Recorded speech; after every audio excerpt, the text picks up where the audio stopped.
Good morning छात्रों। आज की मनोविज्ञान की कक्षा में आपका पुनः स्वागत। आज हम बात करेंगे शिक्षक के लिए शिक्षा मनोविज्ञान की उपयोगिता, utility of education psychology for teacher. क्योंकि आपको मनोविज्ञान पढ़ाई जा रही है, टीचर का जो एग्जाम होता है उसमें मनोविज्ञान के क्वेश्चन पूछे जाते हैं। तो वास्तविकता में एक शिक्षक के लिए मनोविज्ञान उपयोगी है, किस प्रकार से उपयोगी है, किस प्रकार से मनोविज्ञान का उपयोग शिक्षक के लिए सिद्ध होता है, इस बारे में आज हम आपको चर्चा करेंगे कि एक शिक्षक के लिए शिक्षा मनोविज्ञान की क्या उपयोगिता है। क्योंकि चार्ल्स स्किनर की एक परिभाषा है कि शिक्षा मनोविज्ञान अध्यापकों की तैयारी की आधारशिला है। क्योंकि चार्ल्स स्किनर ने यह कहा है कि शिक्षा मनोविज्ञान अध्यापकों की तैयारी की आधारशिला है, तो इस परिभाषा से ही क्लियर हो जाता है कि वास्तविकता में यदि एक शिक्षक तैयार करना है, एक अच्छा शिक्षक बनना है, तो शिक्षा मनोविज्ञान का ज्ञान जरूरी है। तो इस कुछ बिंदुओं के आधार पर आज हम ये छात्रों समझेंगे कि शिक्षा मनोविज्ञान शिक्षक के लिए किस प्रकार उपयोगी सिद्ध होता है। अर्थात हम कहें कि शिक्षक के लिए शिक्षा मनोविज्ञान की क्या उपयोगिता है, क्या यूटिलिटी है, क्या इम्प्लीकेशंस है, इस बारे में यदि हम देखें तो पहला बिंदु ये कहता है कि स्वयं को जानने में सहायक। सबसे पहले अध्यापक अपने आप को समझे, मैं क्या हूँ, मैं कैसा हूँ, मेरा व्यवहार कैसा है, मेरा व्यक्तित्व कैसा है, मेरी योग्यता क्या है, मैं क्या कर सकता हूँ। तो अपने आप को मनोविज्ञान के, शिक्षा मनोविज्ञान के आंकड़ों के आधार पर यदि अपने आप को समझे, और समझने के बाद में जब अपने आप को खुद को समझने के लिए भी उसे शिक्षा मनोविज्ञान की आवश्यकता होगी। क्योंकि बिना शिक्षा मनोविज्ञान के, बिना मनोविज्ञान के ज्ञान के वो अपने आप को नहीं समझ सकता कि उसकी क्या व्यवहार है, क्या उसका व्यक्तित्व है, क्या उसकी पर्सनैलिटी है। ये सारी चीज़ों को जानने के लिए मनोविज्ञान बहुत जरूरी है। इसीलिए यदि हम कहें कि वास्तविकता में एक शिक्षक को स्वयं को पहचानना है, एक शिक्षक को स्वयं को जानना है, तो उसके लिए शिक्षा मनोविज्ञान उपयोगी सिद्ध होती है। दूसरे बिंदु की यदि बात करें तो उसमें है बालकों को पहचानने में सहायक। क्योंकि सीधी सी बात है कि एक अध्यापक पहले बालक को पढ़ता है, उसके बाद उसको पढ़ाता है। तो एक बालक को पहचानने के लिए, एक बालक को समझने के लिए मनोविज्ञान का ज्ञान विशेष जरूरी है और शिक्षा से संबंधित है। इसीलिए शिक्षा मनोविज्ञान का ज्ञान एक शिक्षक के लिए बहुत उपयोगी होता है, और वो भी किस लिए, किस क्षेत्र में, बालकों को पहचानने में। ठीक है। तीसरे बिंदु की यदि बात करें तो ये कहता है कक्षा कक्ष में शैक्षणिक परिस्थितियां जागृत करने के लिए एक शिक्षक, अच्छा शिक्षक वही है जिसकी कक्षा बिल्कुल अनुशासित रह करके अध्ययन कर रही है, बच्चे अधिगम में लगे हुए हैं, कक्षा बिल्कुल शांत है। ऐसी स्थिति को यदि आप नहीं कर पाए, ऐसा कब कर पाएंगे, जब आपको अच्छी प्रकार से शिक्षा मनोविज्ञान का ज्ञान होगा। क्योंकि शैक्षणिक परिस्थिति कक्षा में जागृत करने के लिए एक अध्यापक के लिए ये बहुत जरूरी है, और इसको जानने के लिए, इसको करने के लिए शिक्षा मनोविज्ञान की उपयोगिता सिद्ध होती है। कि वास्तविकता में यदि कक्षा कक्ष में शैक्षणिक परिस्थिति तैयार करनी है, शैक्षणिक परिस्थिति जागृत करनी है, तो शिक्षा मनोविज्ञान विशेष जरूरी है।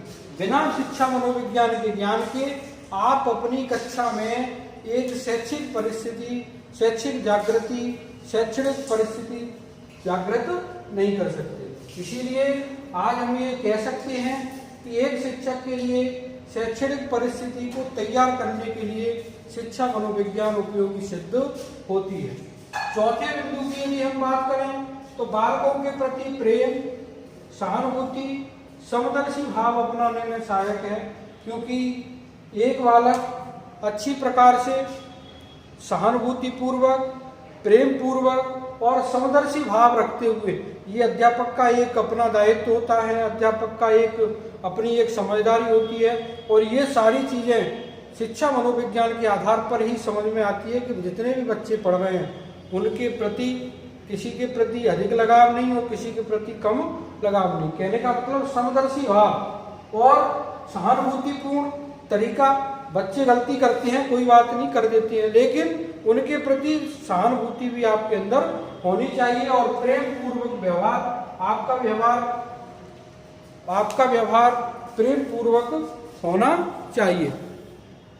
क्योंकि वास्तविकता में यदि हम देखें कि एक अध्यापक कक्षा में यदि प्रेम, सहानुभूति या समदर्शी भाव नहीं रखता है तो वो कक्ष में अच्छी प्रकार से शिक्षण व्यवस्था नहीं कर सकता। और शिक्षा मनोविज्ञान की उपयोगिता में यदि हम देखें तो प्रेम, सहानुभूति और समदर्शी भाव अपनाने के लिए भी शिक्षा मनोविज्ञान एक शिक्षक के लिए विशेष जरूरी है। पांचवें बिंदु की यदि हम बात करें तो शिक्षक का दृष्टिकोण उन्नत और व्यापक बनाने के लिए दृष्टिकोण, सोच अपने आप में एक विशेष बिंदु है कि एक अध्यापक की सोच समाज हित में, देश हित में होनी चाहिए, न कि स्वयं के हित में। परिस्थितियां ऐसी होती हैं कि आजकल के जो शिक्षक हैं उनको सिर्फ अपना हित ही दिखाई देता है, न देश का हित दिखाई देता और न समाज का हित दिखाई देता है।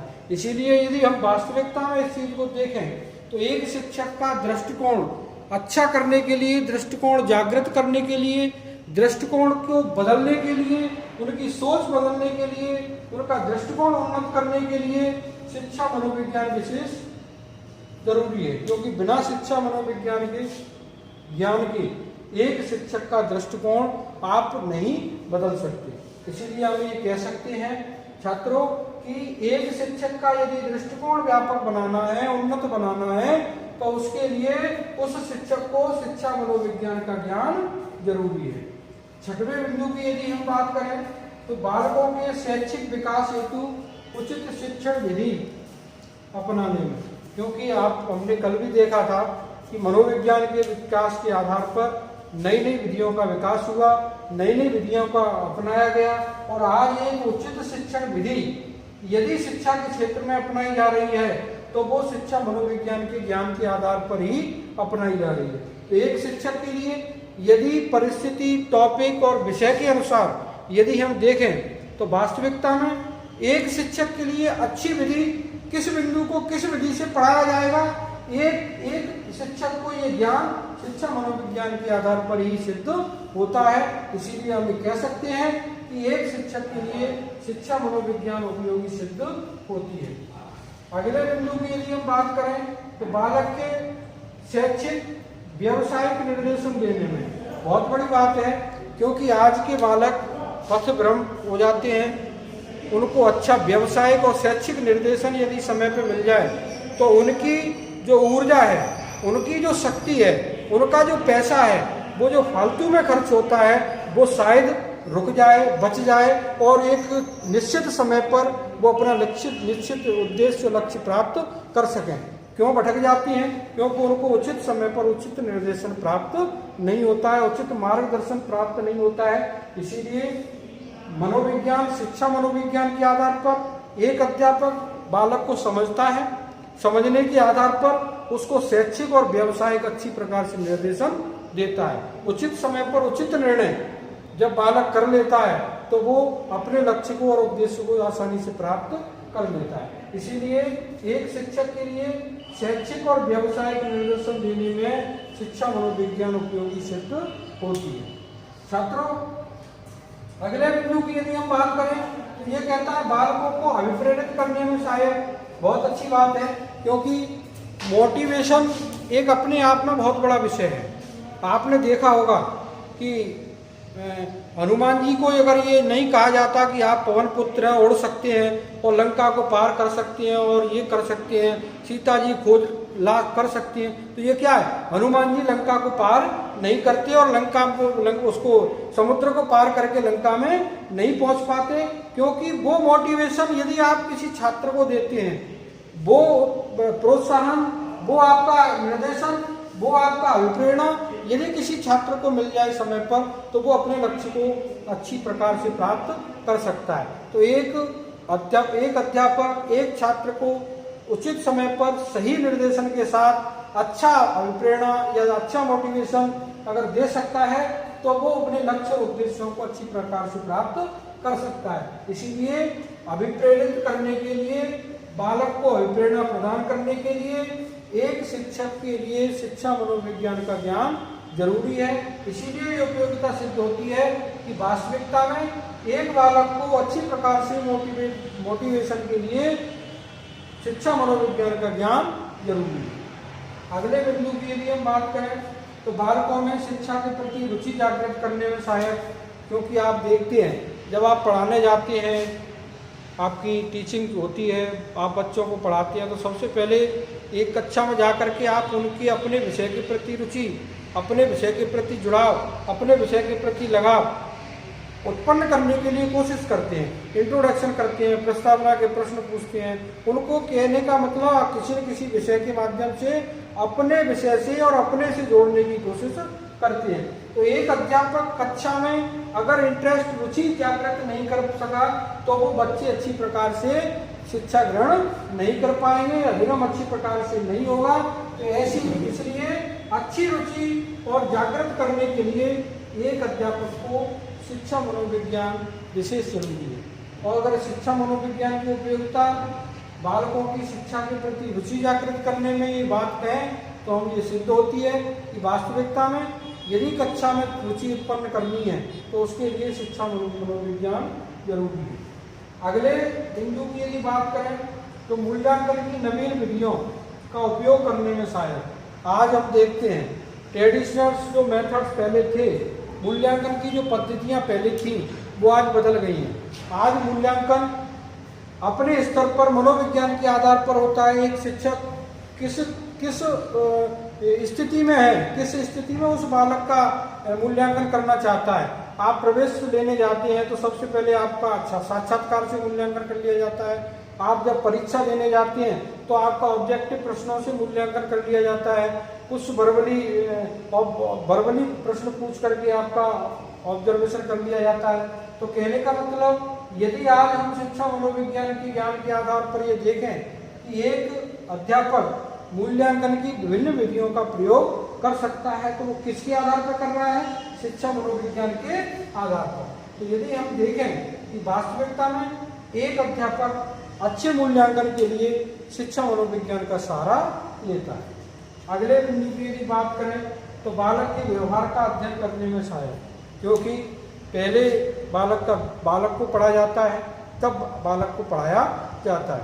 तो बालक को पढ़ने के लिए, उसके व्यवहार का अध्ययन करने के लिए, उसकी गतिविधियों का अध्ययन करने के लिए, उसको पढ़ने के लिए शिक्षा मनोविज्ञान विशेष जरूरी है। और शिक्षा मनोविज्ञान के आधार पर ही एक शिक्षक बालक को जानता है, समझता है, उसके व्यवहार का अध्ययन करता है और तब वो समझता है, उसको समझने के बाद उसको शिक्षा देता है। तो हम वास्तविकता में ये देखें, इन बिंदुओं के आधार पर हम कह सकते हैं कि एक शिक्षक के लिए शिक्षा मनोविज्ञान उपयोगी सिद्ध होती है। क्योंकि यदि उपयोगी सिद्ध न होती तो आज एक शिक्षक को शिक्षा मनोविज्ञान नहीं पढ़ाया जाता। आपके विभिन्न कंपटीशनों में, विभिन्न परीक्षाओं में शिक्षा मनोविज्ञान से प्रश्न नहीं होते। तो ऐसी स्थिति में यदि हम देखें तो छात्रों वास्तविकता में आप ये देखेंगे, क्योंकि चार्ल्स स्किनर ने आज ये कहा है कि शिक्षा मनोविज्ञान अध्यापकों की तैयारी की आधारशिला है। आधारशिला क्यों है? क्योंकि प्रत्येक क्षेत्र में एक शिक्षक के प्रत्येक कार्य में, एक शिक्षक के प्रत्येक क्षेत्र में एक छात्र के उद्देश्य लक्ष्य प्राप्त करवाने में शिक्षा मनोविज्ञान का विशेष उपयोग है। क्योंकि चाहे वो निर्देशन का क्षेत्र हो, चाहे वो अच्छे व्यवसाय का क्षेत्र हो, चाहे वो नवीन विधियों का क्षेत्र हो, चाहे वो कक्षा में रुचि जागृत करने का क्षेत्र हो, प्रत्येक क्षेत्र में शिक्षा मनोविज्ञान की उपयोगिता एक शिक्षक के लिए सिद्ध होती है। ठीक है, धन्यवाद।